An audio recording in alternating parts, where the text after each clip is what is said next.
You're living the dream, making YouTube videos for a living. Maybe you're even doing it part-time, in which case you may also have a job. In either case, your time is at a premium. This is why many creators sell merchandise or merch to earn supplementary or even primary revenue. Today, I'll show you how to do it without putting a hurting on your schedule. I'm Seth from the channel Seth's Bike Hacks, where I take my audience with me on mountain biking adventures. Whether you're selling t-shirts, hats, or anything else with your logo on it, branded merch is a huge win for both you and your fans. Some creators use merch to supplement their income, while others have made it their main revenue stream. There's no right or wrong time to start selling merch, but clues in your comment section should be your first indicator. Are you seeing familiar names? Are people quoting you? If so, they might want to show their support in a more tangible way. Throughout my mountain biking adventures, my audience has become familiar with certain catchphrases and sayings. This Smash t-shirt I'm wearing has an inside joke on it, which any of my subscribers would instantly recognize. That makes it the perfect way for them to show their support and signal to other subscribers that they watch my channel. Surely you've seen other examples like that shirt, and maybe you even own a few bits of branded merchandise. But someone needs to design this stuff, warehouse it, ship it out, and handle complaints when something goes wrong. Where would you, a busy creator, find the time to do that? When I first started selling merch, this t-shirt was the first item I had for sale. I had a friend design it, and I had a local t-shirt supplier print them up.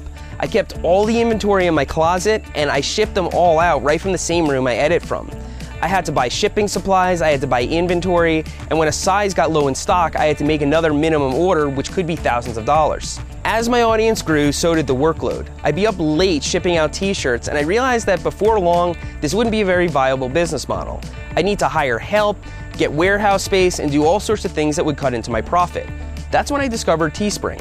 Services like Teespring allow you to sell a range of over 35 different products, including shirts, mugs, phone cases, and even pillows, without ever handling physical products. Just decide what you want to sell, list it on their site, and sit back while they handle the logistics. The seller, in this case Teespring, takes a cut of the sale to cover their costs, and you get the remaining profit. Using a t-shirt as an example, you may be left with $8 to $10 of each sale, depending on the purchase price. While this may not be as profitable as an in-house operation, consider the cost of your time. You can use that time to promote your merchandise, come up with new designs, and create the very content that drives traffic to your channel. Another great thing about Teespring is the frictionless experience it gives your users. Since many creators are already using the platform, many of your users will already be familiar with it. The ubiquity of Teespring is the main reason I use it, but there are plenty of alternative services that work in a similar way. The main idea is to let the professionals handle your fulfillment, while you focus on what you do best. A key point to consider is timing. Leveraging an event or exciting change in your channel is a great way to spur sales and even impulse buys. Let's say you're redesigning your channel logo. Before you reveal this new logo to your audience, get your merch in order. Consider who your buyers are, your most dedicated fans, many of whom watch your content the instant it goes live. To capitalize on this excitement, you need to prepare your product pages and links ahead of time. Now let's talk about choosing your products. It's up to you to decide what your audience would find most valuable. Maybe it's a t-shirt, or perhaps it's a pint glass. Using the polls feature, which can be found in the cards or community tab, is a great way to find out. Ask your audience what they want to see, and then read the comments for additional suggestions. Going back to the example of a t-shirt, a simple logo is often the best place to start. Inside jokes, catchphrases, or designs relating to your channel are also great to incorporate into merchandise.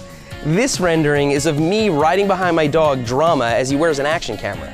To my viewers, this is a fond memory of a well-loved video. So how do you prepare branded merchandise?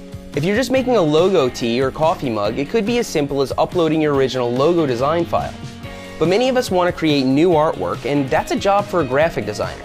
Maybe you can use the designer who made your logo, or perhaps you can find a designer in your audience. If you know other creators, asking who they use would be a great place to start as well. There are also sites like 99 Designs and Fiverr where you can put your project out to bid and let designers come to you.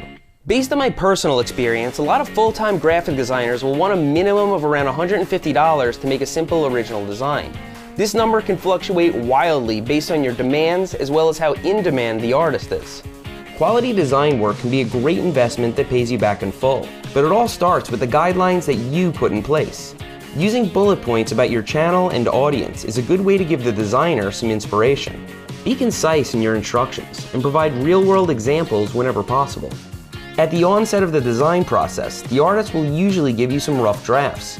From there, you can provide further instructions on what you want to see. Also, consider taking the artist's suggestions. After all, you did hire a professional.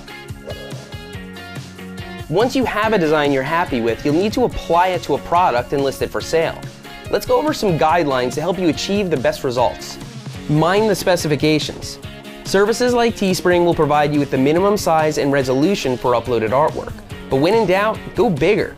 You can always shrink your design to fit your product, but stretching it out can lead to quality loss. Building on specifications, make sure you're using the proper file type. I found that PNG files can be used universally across platforms like Teespring. A PNG can be easily overlaid against any background color. Double check your proofs. Most interfaces will give you a proof or preview of what the final product will look like, but spending a few bucks on a sample eliminates all the guesswork. This can save you a ton of grief. Write a great description. No matter where you sell your product, it's going to end up on a product page with a Buy Now button. Make sure to include notes about the materials your merch is made out of and how it relates to your channel. Take your pricing into consideration. Don't dissuade sales with an outrageous price.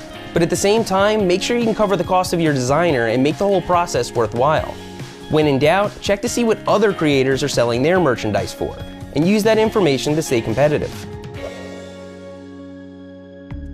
Now that you've gone through the process of designing and listing merch, it's time to tell the world about it.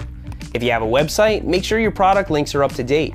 If you're selling apparel, be sure to wear it in your videos to build excitement. Pinning a top comment with a link to your merch is also a great way to get the word out, but make sure to do it as soon as your video goes live so your most dedicated fans will see. Available in certain countries, YouTube allows you to promote your merch on video end screens, as well as in a merch shelf below the description. If you're sure your fans are interested in branded merchandise, then why not do a dedicated video about it? Many of your audience members want to know about new merch, so take the time in your video to tell them directly. Tell them that you hope they like it and ask for feedback in the comment section. Getting your viewers to talk about merch not only helps get the word out, but also provides you with valuable feedback. If you've never sold merch before, I hope this video has inspired you to give it a shot. If you have, make sure to share some of your own tips in the comments below to help fellow creators. Subscribe for more great tips and tricks here on the official YouTube Creators channel, and make sure you come visit me over at Seth's Bike Hacks.